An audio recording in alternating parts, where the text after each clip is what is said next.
La República Dominicana, the Dominican Republic.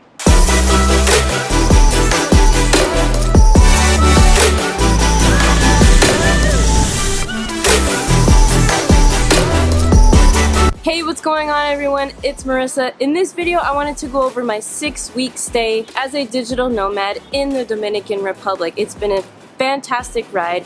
You can see the city of Santo Domingo behind me, which is actually where I stayed the past 6 weeks. Now, this is an amazing country. I had a phenomenal time, and in this video, I'm going to talk about a few things that will be helpful to you in your stay to the Dominican Republic, such as costs, such as food, transportation, things to do, places to visit, things to be aware of, and so much more, so stay tuned. Okay, so to start off, I'll throw in a couple costs of where I stayed and how much it costs to live. I prefer to travel using AIRBNB because it's convenient for me because I have my online business and my YouTube business, so I chose an Airbnb in the city of Santo Domingo. Yes, it was a little bit pricey. Santo Domingo isn't the cheapest. It could be affordable, but it could be more on the expensive side. And since I operate my business from home and need YouTube studios, I don't mind paying a little bit more to be comfortable in an apartment. So this apartment in particular cost $1,300 per month, and it was 1 bedroom, 2 bath, and it was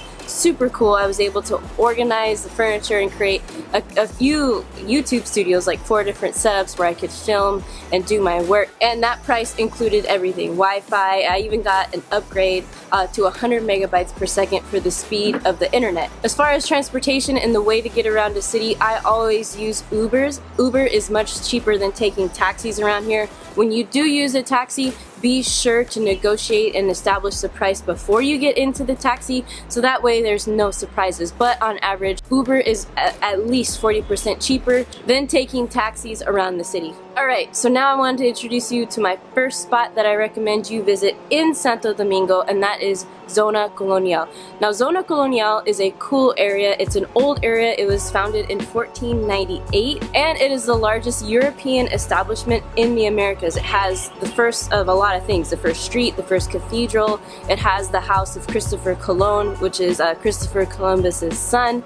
There's a lot to do, a lot of restaurants, a lot of little shops. You can take a walking tour, you can rent a bike and just ride around the city. I highly recommend you go. It's super cool and full of great history. And one more note about the cost: you can easily find an apartment here for $700, $800 per month. When you go out to eat, if you go to, a nicer restaurant, expect to pay anywhere from $12 to $15 US, and that, includes a meal, maybe a drink, and those are typically the prices I was paying for food. Now, you can eat as cheap as, oh man, it's super cheap in some areas. For example, I was on a road trip. There's a little pueblo where I was able to eat for literally 75 cents, and it was like a pile of chicken, vegetables, and rice. The next thing I wanted to advise you to do in the city is to head over to Parque Nacional Tres Ojos. Now, I'm gonna go over to the footage of that day when I was actually in the park. We arrived here at Parque Nacional Tres Ojos. We paid 400 pesos, which is about $8 US, to enter into the park. Right now we're gonna go right here to the first lake, because there's lakes and caves. So we decided to get a guide because it actually is 900 pesos for two people, and we didn't know, so he brought us here on a little tiny boat through the caves, and this is the 4th lake that you can't see unless you go on the boat, and this is beautiful. Alright, so probably the best thing to do in the Dominican Republic is, of course, visiting the beaches. And the first beach I wanted to tell you guys that I highly recommend, it was actually my favorite, is Samana, and a little pueblo in Samana called Las Terrenas. Now, to get to Samana, you can take a bus from Santo Domingo, and it costs 400 pesos per person, which is about $8 per person. It's approximately a 3.5-hour bus ride. It's a very good deal. I was there for 4 days and 3 nights in Las Terrenas. We rented a motorbike there, which is approximately 1,000 pesos per day. I do recommend, though, you rent maybe an ATV or something bigger if you can afford it, because it's a little dangerous to ride the motorbikes. While you're in Samana, you have to visit the Cascada El Limon, the waterfall El Limon. It is absolutely stunning. You can get in the water, you can actually hike to the waterfall, or you can do what we did and we took some horses down to the waterfall and took horses back up the mountain.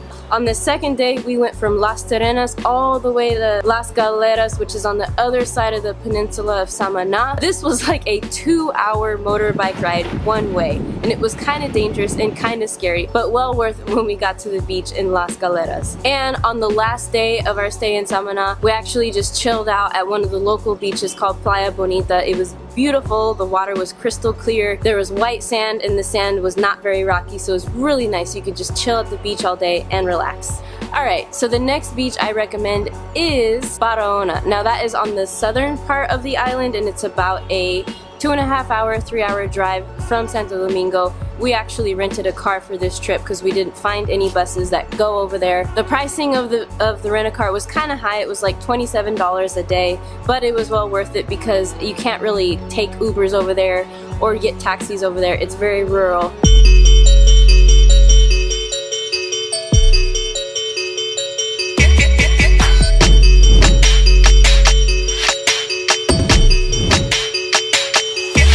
Es hermoso, si pueden ver el paisaje, tenemos 2 playas alrededor. El mar rodea la playa, pero es grande el desierto, hermoso.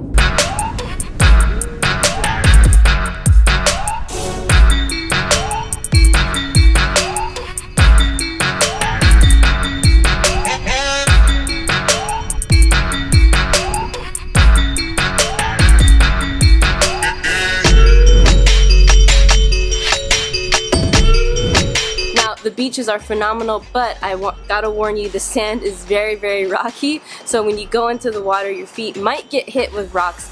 Just be careful, take water shoes, but the ocean water is absolutely beautiful. It's crystal blue, and there's not very many people in the area of Barahona. And one funny thing, the hotel that we had in Barahona, it didn't have hot water. So maybe you might want to ask before you go to the hotel if they have hot water. But this area was super cheap. The food was super cheap. You could eat a meal easily for $3 per person. And there's a lot of beaches to visit around Barahona. So yes, if you have time, I would highly recommend that beach as well. So one of the last excursions I took while here in the Dominican Republic was over to a little pueblo called Bayahibe. It's about a 2.5 hour bus ride from Santo Domingo. It's super cheap to get there. There is a direct bus from Santo Domingo to Bayahibe, and it costs 250 pesos, which is $5 US.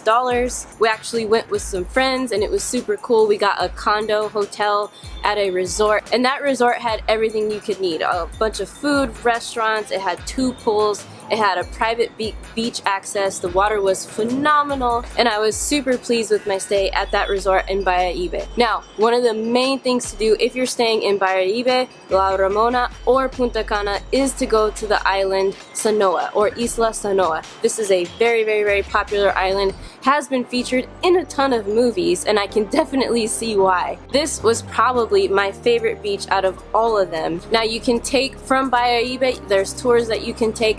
It was about $70 a person to go to the island for the day and to come back, and that included lunch and transportation and an open bar. So yeah, it's a great way to relax. The water is absolutely stunning, and at the end of the tour they will take you to an area called Stingray Lagoon. It's called the La Piscina Natural, or the natural pool. It's just this huge area of shallow ocean where you can walk around and the water is crystal clear and transparent, and it's kind of like being in a huge pool. So I definitely recommend that area, that town, Bayahibe and Isla Sanoa. But if I had to choose one beach out of all of them that I visited and I wasn't able to go to Puerto Plata or Punta Cana, I would highly recommend Samana first, if you do have to choose between a few of the beaches. So that about sums up my 6-week trip here in the beautiful Dominican Republic. I do recommend it for those of you digital nomads that are looking for your next location to stay. Oh, and as far as co-working, I didn't actually use a co-working because I had such fast internet at the house and I'm busy with my YouTube work,